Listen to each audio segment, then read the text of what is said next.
obviamente vamos a estar hablando del Superclásico, todo lo que ha dejado la jornada de ayer en la Nueva Olla.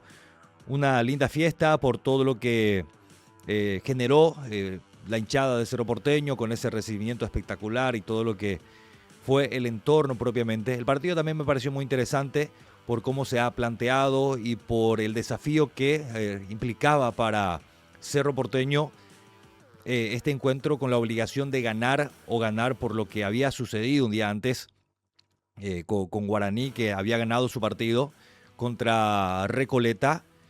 En los papeles previos, partido durísimo también para Guaraní, que de hecho empezó perdiendo, lo terminó dando vuelta para quedarse con una muy valiosa victoria y de ese modo seguir liderando en solitario el campeonato a falta de 5 fechas para la conclusión. Y por el lado de Olimpia también representaba todo un desafío ver cómo lo iba a plantear Ever Almeida con lo irregular que venía el equipo, porque Olimpia está cerrando un año pésimo, muy malo realmente. Y en medio de todo eso metió algunos triunfos en los últimos partidos. Ever Almeida entonces quedaba un poco conocer cómo iba a plantear el partido en la Nueva Olla. Y por supuesto también vamos a estar hablando de todo lo que ha dejado la fecha en sí, todo el desarrollo de la fecha 17 del campeonato y también otros temas de actualidad que vamos a ir compartiendo. Bueno, el tema del momento indudablemente tiene que ver con el Superclásico. Muchos cuestionamientos hubo principalmente por el lado de Olimpia. Estuve viendo más quejas en relación al arbitraje de Juan Gabriel Benítez, que también voy a dar mi opinión con respecto a lo que ha sido la labor arbitral en este partido. Cerro Porteño con la posibilidad de tener nuevamente a Gustavo Velázquez después de la gira asiática con la selección nacional. Gatito Fernández también había hecho la gira asiática, pero como que no tenía incidencia lo suyo porque estamos hablando del arquero suplente, no estamos hablando del titular, como sí lo es Gustavo Velázquez. Y también había representado una novedad, la vuelta de Lucas Quintana, la formación titular, como que cambió la defensa. El técnico Jorge Baba para plantear este partido con la vuelta de Quintana, más teniéndolo a Matías Pérez, de muy buen rendimiento, muy regular Matías Pérez en todo este tiempo en Cerro Porteño. Entonces habría que ver cómo se iba a parar Cerro Porteño. Optó por ponerlo a Velázquez de lateral derecho, que si bien es cierto, él juega en esa posición en la selección, para mí no me llena como lateral. Es el mejor central probablemente del fútbol paraguayo. A mí me parece que es el mejor central del fútbol paraguayo, Gustavo Velázquez, y no se lo pone en ese puesto, se lo pone de lateral derecho. Por lo menos esa opción utilizó Jorge Baba de tenerlo a Velázquez de lateral derecho y de correrlo con esto a Fabricio Domínguez hasta la mitad de la cancha y generar un 4-3-3 dentro de lo que ha sido la conformación del equipo, porque con la presencia de Jorge Morel como el volante tapón y corriéndose Domínguez a la mitad de la cancha, Gastón Jiménez termina completando esa terna de volantes en Cerro Porteño. Termina jugando no como un extremo, sino casi como un interior, Fabricio Domínguez y Gastón Jiménez dentro de esa misma temática, siendo jugadores ellos de características bastante diferentes, muy distintas. Si vamos a hacer una comparación entre Domínguez y Gastón Jiménez. Jiménez de tranco más lento, de mejor manejo de pelota, de mejor visión de juego, pero con desplazamientos más pausados dentro de sus movimientos en la mitad de la cancha, mientras que Domínguez es más metedor, es de empujar el equipo para adelante, es más vertical lo suyo, y para mí ha tenido un rendimiento bastante rescatable, de lo más rescatable de Cerro Porteño el día de ayer. Entonces quedaba ver cómo iba a tener la distribución del ataque Cerro Porteño. Bueno, lo puso a Iturbe y también a Cecilio Domínguez como extremos, dejándolo en punta a Jonathan Torres, dentro de una dinámica interesante que iba a tener Cerro Porteño con esa distribución de 4-3-3. dentro de lo que representa la formación o el dibujo táctico inicial. Es cierto, después Iturbe también terminó metiéndose más de punta y demás, que ya vamos a estar hablando de eso. Y por el lado Olimpia también estaba toda la incógnita, cómo lo iba a plantear este partido. Ever Almeida, que en la conferencia de prensa de la semana había anunciado que iba a tener a Leguizamón cuando se le hizo la consulta sobre la línea de 5 y demás. Él hizo mención a Iván Leguizamón que no iba a ser extremo, y apareció con algo bastante novedoso también Ever Almeida dentro de lo que fue esa propuesta para neutralizar más que nada a Cerro Porteño y esperar los momentos oportunos para golpear y hacerle daño a Cerro Porteño con esa temática que había presentado. Apareció la línea de 5 o la línea de 3. Para mí, cuando los carrileros son puros, es decir, los que juegan en los costados, en la defensa, son laterales de oficio. Para mí estamos hablando de una línea de 3 y 2 carrileros o 2 laterales. Morales es lateral de oficio, Abel Paredes es lateral de oficio, por más que también pueda jugar de central, es lateral originalmente. Entonces, mirando desde esa perspectiva, para mí fue una línea de 3 dentro de lo que es la propuesta por características de jugadores. Y después aparece lo novedoso, pero es una cuestión semántica nada más también, cuestión de visión y de gustos. Dentro de lo que fue el parado del equipo, realmente fue una línea de 5. Fue una línea de 5 porque Olimpia no quería tener la pelota, Olimpia solamente quería recuperar y hacer transiciones rápidas. Esa fue la apuesta de Olimpia en el partido de ayer. Y Richard Ortiz, dentro de su posición habitual, de volante central, pero la novedad estaba en los extremos habituales, que no iban a ser extremos. Almeida había hecho referencia a Iván Leguizamón, que no iba a jugar pegado a la raya. No iba a jugar muy en el borde del terreno, es decir, no iba a cumplir su papel habitual de extremo en este partido. Y no hizo referencia, por lo menos en aquella conferencia previa, a Ronnie Redes. Pero también Redes estaba para cumplir una función parecida a la de Iván Leguizamón.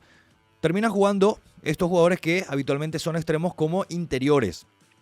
Redes para encimarlo a Gastón Jiménez y Leguizamón para tratar de luchar y neutralizar a Fabricio Domínguez. Leguizamón con Domínguez iba a ser el duelo dentro de la propuesta de Almeida. Y Hugo Quintana, que habitualmente es volante mixto, más de corte defensivo que ofensivo, a pesar de ser un jugador de ese rasgo, ha demostrado en esta clausura que tiene mucho gol, que tiene pólvora, que puede llegar, que puede pisar el área rival y también dañar, o por lo menos las periferias del área, y desde allí disparar y dañar. Ha marcado goles Hugo Quintana, pero tenía una misión especial para él, Ever Almeida, el día de ayer en el Superclásico. Era colocarlo mucho más adelante como un segundo delantero, el acompañante de Sebastián Ferreira. A eso apostó Almeida, algo absolutamente novedoso para lo que venía mostrando Olimpia a lo largo de este campeonato. Entonces, teniéndolo a un jugador que tiene capacidad de marca, no tiene la capacidad de marca de Richard Ortiz, pero tiene cierta capacidad de marca Hugo Quintana, la consigna era tapar la salida, entorpecer la salida de Cerro Porteño, y con la capacidad de resolución que él tiene también, ¿por qué no esperar alguna oportunidad para dañar arriba? Y así lo hizo. Olimpia trabajó muy bien de lateral para sorprenderlo a Cerro Porteño, para sorprenderlo a Alexis Martín Arias, que se quedó pagando, lo anticipó muy bien a Lucas Quintana y llega el primero para Olimpia, que a partir de ese momento como que tenía la intención de tomar la manija del partido. A pesar de que el plan inicial era obviamente esperarle a Cerro Porteño, robarle pelotas y hacer transiciones rápidas. Sin embargo, logró Olimpia trasladar en esos momentos del primer tiempo para que la pelota circule en campo de Cerro Porteño. Lo estaba haciendo bastante bien hasta que se produce la expulsión de Abel Paredes. Una expulsión absolutamente evitable, sin sentido. Realmente no sé qué le habrá pasado a Paredes para ir a meter la plancha como fue a meter allí cuando no había ninguna necesidad, casi cerca del banderín que da hacia la tribuna Petengil, es decir, muy lejos del arco de Olimpia, hacia el polo opuesto. Se fue a meter la pierna, se hizo expulsar y lo deja a Olimpia con 10. Y hay que hacer un capítulo especial, un capítulo aparte para Abel Paredes. ¿Qué le pasa? ¿Por qué no puede aprovechar las pocas oportunidades que tiene en Olimpia? Cuando Ramón Díaz estaba con la conducción de Olimpia, recordarán ustedes aquel partido que lo iba a jugar en campo de Ameliano, lo puso Abel Paredes en aquel partido, él se retira lesionado. Me van a decir, bueno, pero ¿qué querés si se lesiona? Se lesiona. Bueno, jugador que se prepara bien, aprovecha ese tipo de pocas oportunidades que tiene, y si está preparado físicamente, te rinde el jugador. Te rinde, porque no es que a él lo lastimaron, él se retiró lesionado en aquel partido. Y ahora tuvo la chance, nada menos, de estar totalmente en el ostracismo, de ser desempolvado por Almeida, y nada menos que tener la posibilidad de jugar un superclásico. Y su equipo estaba ganando, y él se hace echar de manera inexplicable. Bueno, esto cambia el panorama para Olimpia. Cerro, que es un equipo que siempre propone, que sabe tener la pelota, que no profundiza mucho porque tiene un fútbol cansino, que lateraliza demasiado, pero es un equipo que sabe tener la pelota y demás. Bueno, iba a mostrar evidentemente esa superioridad en tenencia, me parece igual, en el 11 contra 11, pero esto se acentúa notablemente en el 11 contra 10. Y aún Olimpia quedándose con 10 hombres y Cerro Porteño con lo largo que fue el primer tiempo, porque habían añadido 7, que para mí estuvo bien porque se pierde siempre mucho tiempo, y más todavía en aquel episodio de la expulsión, y porque lo tenían que atender a Quintana, a Lucas Quintana y demás. Ahí es donde Cerro también aprovecha la ocasión para hacer su primer cambio. Lucas Quintana, haciendo el paréntesis, estaba para reingresar. Lucas Quintana se había recuperado, él estaba para reingresar al campo de juego, pero viendo que Olimpia ya se había quedado con 10 y era la oportunidad para meter ya un cambio, es decir, había que hacer ya un cambio en ese momento. Jorge Bava para mí hace lo correcto. Lo resguarda al jugador que había quedado bastante golpeado. ¿Por qué exponerlo? A pesar de que Quintana había mostrado ganas de continuar en el partido. Es prescindir ya nomás de un defensor, en este caso machucado, y poner a un delantero como Luis Totín Amarilla, que es lo que tenía en el banco.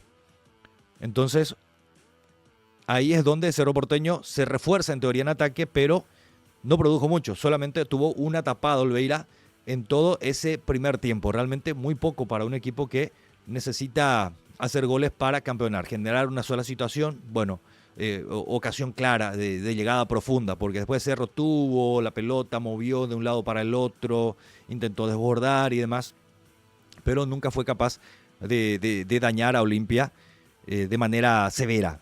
Solamente esa intervención importante de Oliveira en el primer tiempo, después nada más. Y una cuestión muy, muy particular que me llama la atención en Cerro Porteño: lo mal que trabajan las pelotas detenidas. Lo mal que trabaja Cerro Porteño las pelotas detenidas, porque en medio de esas ganas, de ese empuje que tuvo en el primer tiempo, tuvo situaciones, por ejemplo, de tiros de esquina. Cecilio Domínguez se encargaba de tirar los corners, todos esperando en el segundo poste, o no tan cerrado, sino que abierto casi al borde del área, pero había que tirar los centros pasados para que aquellos jugadores puedan atropellar, caso Velázquez, Pérez y otros jugadores de buena estatura en Cerro Porteño. Todas las veces Cecilio tiraba a la cabeza de Seba Ferreira, que cubría el primer poste. El primer córner sacó de palomita, el segundo ya sacó con el pie, ni siquiera tuvo que agachar la cabeza, porque en el primer centro tuvo que lanzarse en palomita porque le tiró muy abajo Cecilio y además al primer poste. Entonces la pelota no llega a destino. En otra ocasión tiró Iturbe, lanzó un poco mejor, pero tampoco fue el gran lanzamiento. Cerro adolece de un pateador de pelotas detenidas. Hubo un tiro libre también en el primer tiempo, que se ejecutó, pero pésimo.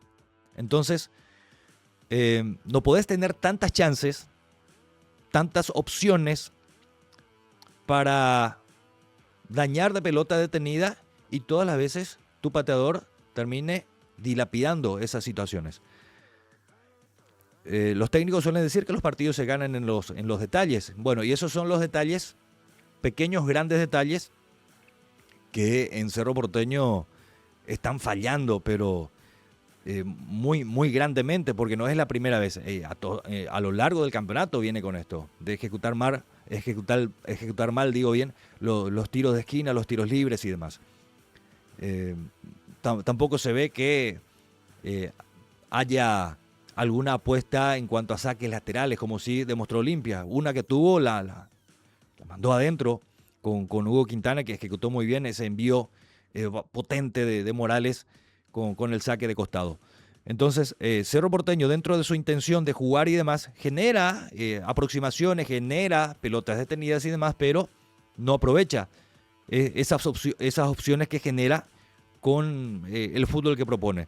Y ya en el segundo tiempo estaba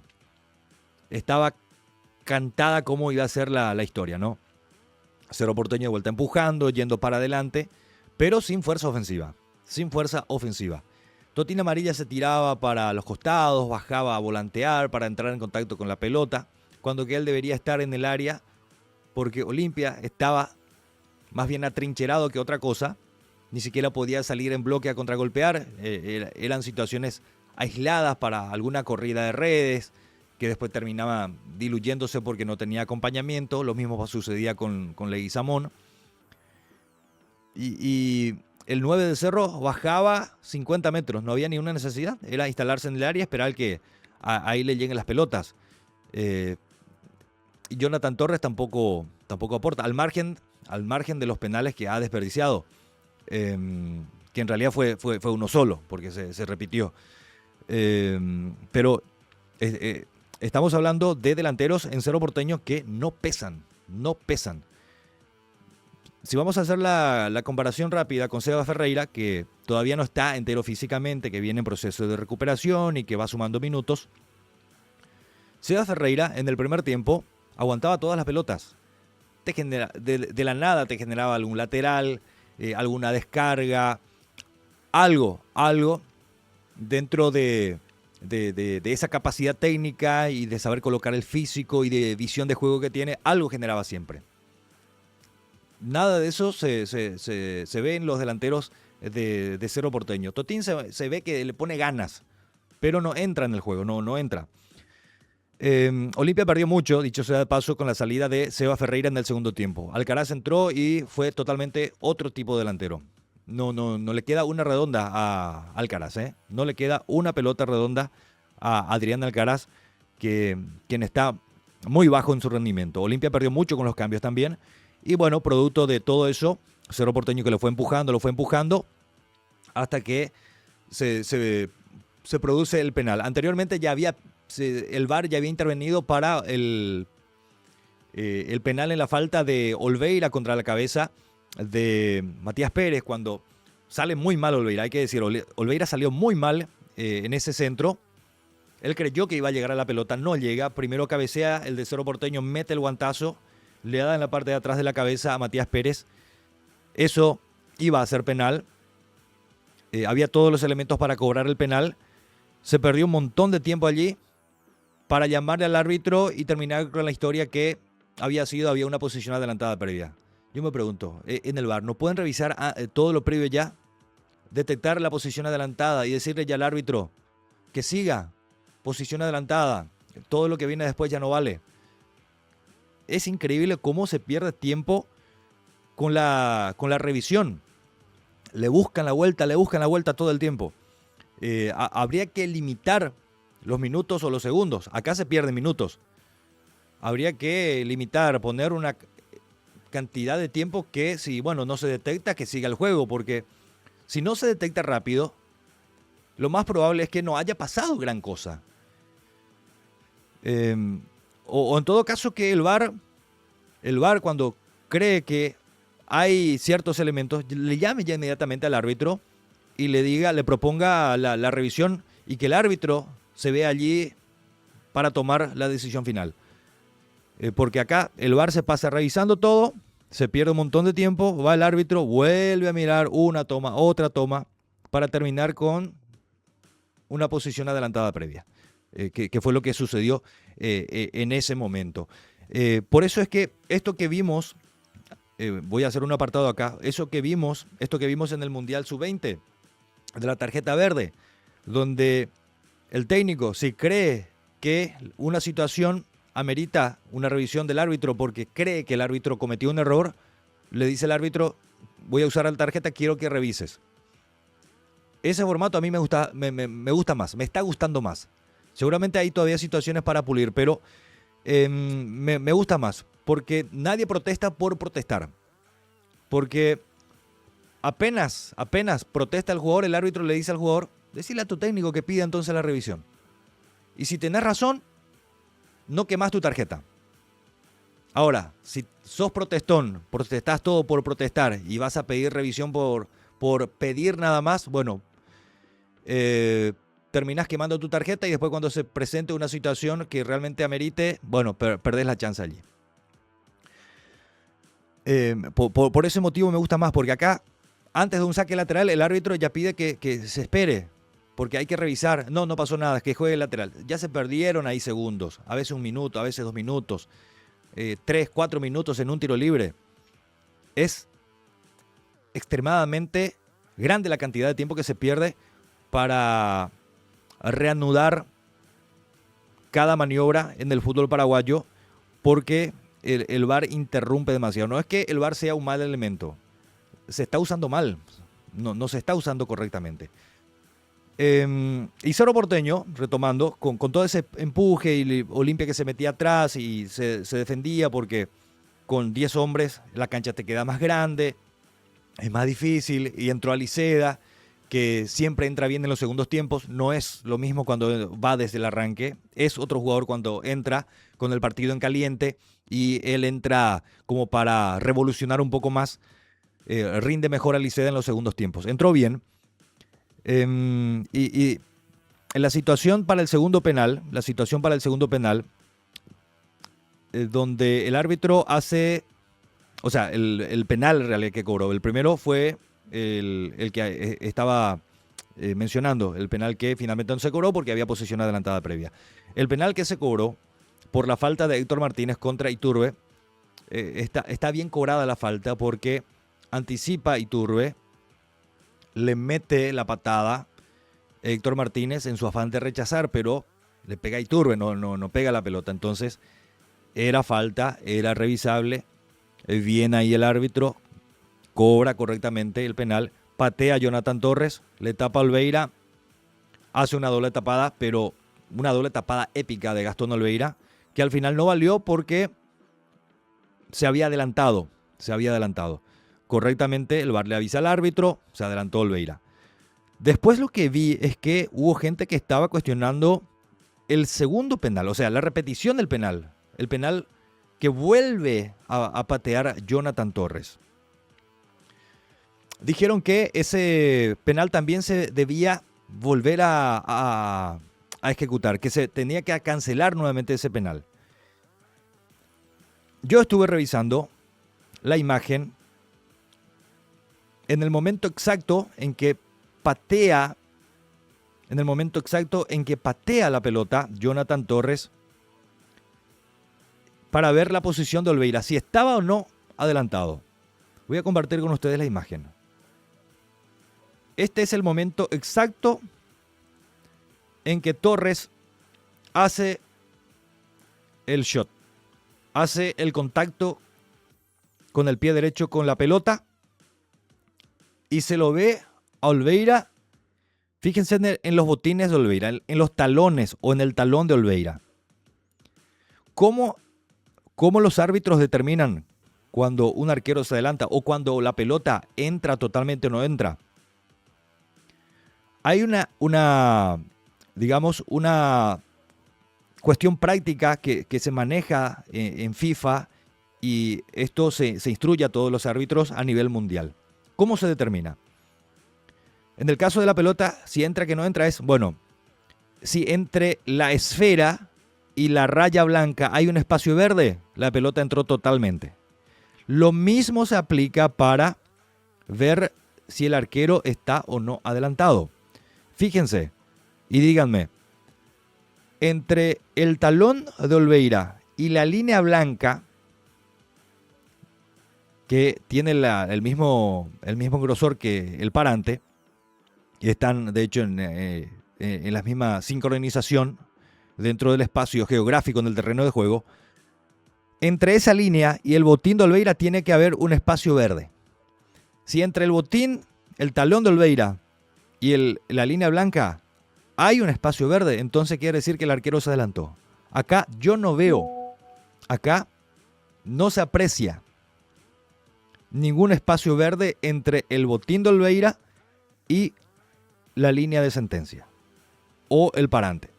En esta toma de costado, que es la toma que se utiliza para determinar si el arquero se adelantó o no. Entonces, mirando esta imagen, no hay lugar para ninguna discusión. No hay lugar para ninguna discusión. Olveira tapa lícitamente el penal. No hubo adelantamiento. En el segundo penal de Torres no hubo adelantamiento. Así de clara y contundente es la imagen en el momento en que saca el disparo Jonathan Torres. Olveira está correctamente ubicado dentro de su arco. No hay nada para discutir allí. No hay nada para discutir. Penal bien tapado por Olveira, que lo sostuvo Olimpia. Después llegó el empate de Cerro. Olimpia tuvo un descuido defensivo. Lo había puesto a Junior Barreto, Abraham Almeida en el segundo tiempo, ya desde el arranque para recomponer la línea de 5 y mantener un poco el plan original. Dentro de todo, el empate, por cómo se dio el trámite, a Olimpia no le cayó nada mal. Era salir vivo de la nueva olla. Olimpia salió vivo. Mantiene la racha de partidos invictos. Hace 4 años que Cerro Porteño no le puede ganar a Olimpia en la nueva olla. Esto implica que cuando se juegue el próximo clásico en la apertura, en la nueva olla, bueno, Olimpia dirá, hace 5 años que no perdemos en la nueva olla. Entonces va a estirar esa diferencia. Por el lado del Cerro Porteño, quedó la bronca porque no se le pudo ganar a Olimpia, que además después, en la parte final, se quedó con 9 por la expulsión de Richard Ortiz, que muy temprano fue amonestado. También Redes fue amonestado muy tempranito, creo que fue Redes. El jugador, tengo el apunte, tendría que mirar, pero lo cierto es que Juan Gabriel fue gatillo fácil con las 2 primeras tarjetas. Por eso es que Richard Ortiz se le pasó reclamando ante cada falta de Cerro Porteño por qué no mostraba la misma amarilla. Y es allí donde entramos de vuelta en esa cuestión de por qué el árbitro no puede unificar su propio criterio en su propio partido, en su propio periodo. Porque anteriormente hablábamos, este árbitro cobra un partido de una forma y al siguiente cobra de otra forma. Acá estamos hablando de árbitros que cobran un tiempo de una forma, un tiempo de otra forma. En el caso de Juan Gabriel, en este clásico, era los primeros minutos de una forma, los siguientes minutos ya de otra forma. Entonces, tenía razón en sus reclamos a Richard Ortiz de por qué él no estaba haciendo las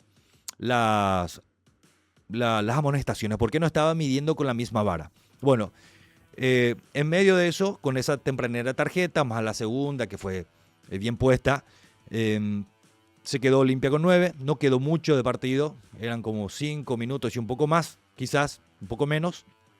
Cerro tampoco en ese periodo fue capaz de generarle daño a Olimpia. Otra cuestión que me dejó el Superclásico y que me resulta inexplicable, me resulta difícil de entender.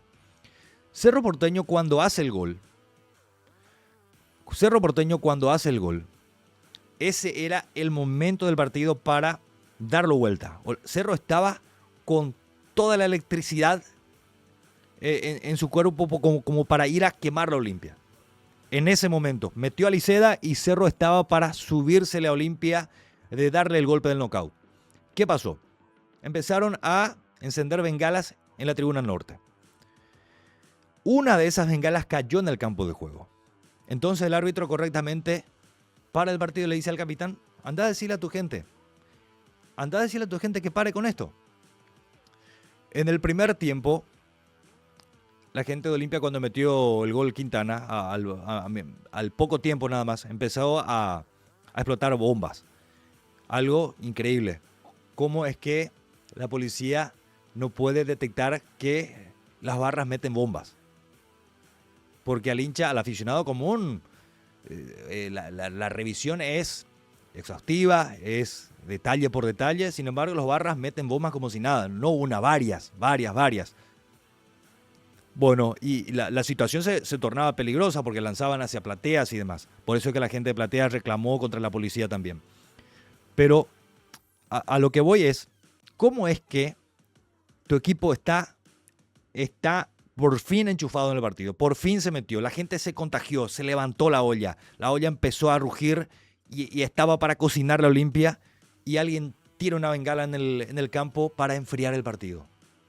Ahí bajó otra vez la intensidad del partido y Cerro tuvo que empezar de vuelta, empezar de cero. Y ya no le dio la energía para ganar la Olimpia. Dentro de todo, el empate no cambia mucho el panorama de Cerro Porteño en cuanto a lo que es el camino mirando el título. Lo único que cambia es que tiene que, por lo menos, igualarle en el puntaje a Guaraní. Tiene que ganarle a Guaraní. Guaraní, por ahora, no sabemos lo que va a pasar en la fecha siguiente, pero por ahora, Guaraní maneja la posibilidad del doble resultado. Triunfo o empate contra Cerro. Mientras que por el lado de Cerro Porteño, suponiendo que lleguen en igualdad de condiciones para la fecha 19, que los dos hayan cosechado lo mismo en la fecha 18, manteniéndose la diferencia de 3 puntos. En ese caso, Cerro tiene que ganarle a Guaraní. Y a partir de allí ya no cambia nada, porque Cerro depende absolutamente de sí. Ganando, es decir, con los dos partidos que habrá ganado, había ganado 3-2 en el Arsenio Rico cuando Guaraní fue local, y si le vuelve a ganar ahora, igualándole en el puntaje, bueno, ahí la ventaja deportiva es para Cerro Porteño. Pero está la posibilidad del empate, y hablo del doble resultado por el lado de Guaraní, suponiendo que Guaraní vaya a mantener la ventaja de puntos. Porque si Cerro le alcanza, obviamente Cerro Porteño tiene la ventaja deportiva. Salvo que se den situaciones que ya después vamos a ir analizando más adelante. Pero dentro de lo que fue el clásico, la bronca por el lado de Cerro Porteño queda por el hecho de no haberle ganado nuevamente a Olimpia. ¿Hace cuánto que no le gana a Olimpia? Bueno, hace 4 años. Y no fue capaz de hacerlo en un contexto muy favorable, teniendo la pelota, teniendo superioridad numérica en el campo de juego durante demasiados minutos. Y no fue capaz de ganarle a Olimpia, que llegaba a los tumbos a este super clásico del fútbol paraguayo. Entonces, dentro de toda esa temática, que queda el sabor amargo por el lado de Cerro Porteño, el sabor no tan amargo por el lado de Olimpia. Yo creo que el hincha de Olimpia quedó un poco más satisfecho con el empate porque salió vivo de la olla, pero Cerro sí tenía que ganar para ver qué podía proponer dentro de lo que es el desarrollo del campeonato de aquí en adelante. Y mirando lo que fue el triunfo de Guaraní 2-1 frente a Recoleta, para ir hablando también de la tabla del campeonato. Para ir hablando de la tabla del campeonato. Bueno, acá de vuelta la situación que habíamos marcado. Para mí no hubo adelantamiento de Olveira en esta acción. Quiero ir compartiendo con ustedes la tabla, lo que ha dejado hasta aquí la fecha del campeonato. El triunfo de Guaraní frente a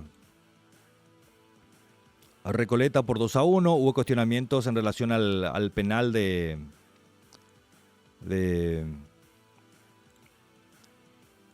Luis Cardoso, la expulsión más que nada, más que el penal. Bueno, hay una cuestión reglamentaria ahí que le habilita al árbitro a mostrar la tarjeta roja. Que si el jugador defensor entorpece una ocasión, o sea, niega, ese es el texto o la palabra que usa la regla, niega una ocasión manifiesta de gol sin jugar a la pelota, entonces corresponde la tarjeta roja. Guaraní 36 puntos, Cerro Porteño 33, 12 de Mayo 29, Nacional 27, Trinidense 26. A mí me parece que bueno, Nacional quedó bastante alejado, ¿eh? Yo no sé si le va a dar para... El que podría meterse de alguna forma es 2 de Mayo. Coste que si Nacional le gana a Cerro, va a llegar a 30, va a quedar a 3, pero hay que ver qué va a pasar con Guaraní. Es muy difícil imaginar ahora una lucha que no sea mano a mano entre Cerro y Guaraní. Para mí está planteado el mano a mano. Por ahí el 2 de mayo mete la nariz y vamos a ver qué pasa. Pero por ahí, hasta el 2 de mayo yo veo que hay chances. Nacional ya está bastante relegado. Y si por ahí le gana a Cerro, de Cerro va a quedar a 3, pero si Guaraní llega a ganar, prácticamente ya se va cortando solo. Recoleta de buena campaña, 24, Luqueño 21, General Caballero 20, Olimpia se mantiene en la novena colocación ahora con 20, Libertad 18, muy mal Libertad, volvió a perder contra Ameliano, que ahora suma 15, Tempetario está con 10 puntos dentro de lo que es el desarrollo de este campeonato del fútbol paraguayo. Bueno, por ahora me despido de ustedes, agradeciéndole la atención, la compañía. Espero también sus sugerencias. Un abrazo grande a todos.